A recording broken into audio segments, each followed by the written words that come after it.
Blog Talk Radio. Hello and welcome to a June 8th segment of the Kentucky Water Fuel Museum webcast. With us tonight is a longtime guest, Stephen Meyer. Stephen, you're there. Yes, I'm here. Welcome to the show. Thank you very much. Well, we've had several weeks pass since we last chatted on air, and there are some interesting things to discuss.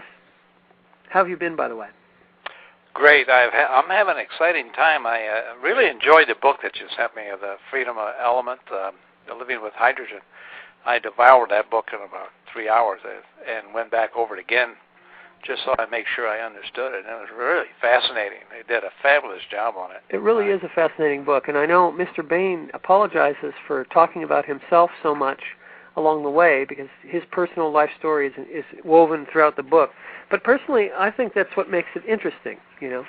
Oh, absolutely. I mean, you've got to talk about yourself a little bit because a lot of people don't know about, you know, the things you've done privately and only a few things that they know about you publicly. And this book is a good example of where he's gained a lot of experience and he's trying to show people how safe hydrogen is and what really happened to that event with the Hindenburg. And you know, that brought me back when we were first talking about that was that I was lucky to marry my high school sweetheart, Donna, and her dad and her mom.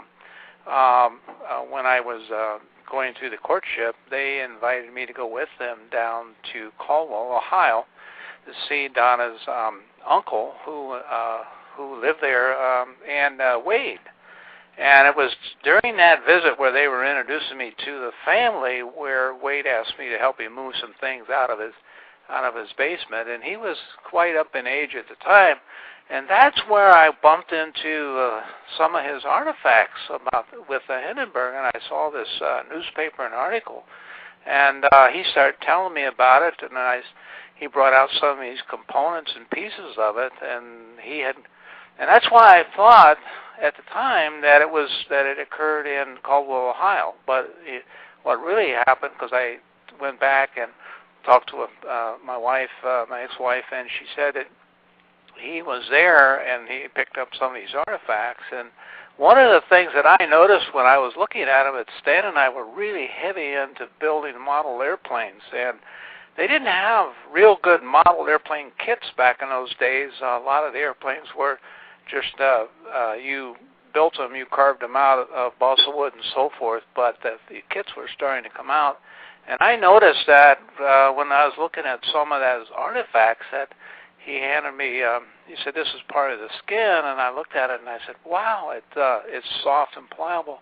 And on these model kits that they were bringing out, they had this, it was kind of a paper, real thin paper, that you could glue onto the wings, and you could glue it on when it was wet, and then you took a hairdryer and you warmed up the paper, and as it did, it with all the wrinkles that were in the paper would cease to be there, and it would be real taut like a banjo. And we used what they called dope. It was like a banana oil paint that we would paint, and it was really pretty pungent stuff, and we would paint our model airplanes with it, but it was very flammable. And that's what I remember seeing this material, that it looked like it was painted with some sort of a dope, and here it turned out to be that oxide and that rocket fuel. Isn't that something? That they had used. And it's really a small world, because I don't know what happened to those artifacts that Wade had. I know he passed away several years after that, and it must have been, given to his family. But he was right close to Kentucky, so I was amazed as reading the book, and I just wonder, if some of that stuff might have, gotten into the Smithsonian Institute, or maybe some of those other people that were trying to do research on it. Well, these days, if anyone has any kind of artifacts at all, they usually end up on eBay.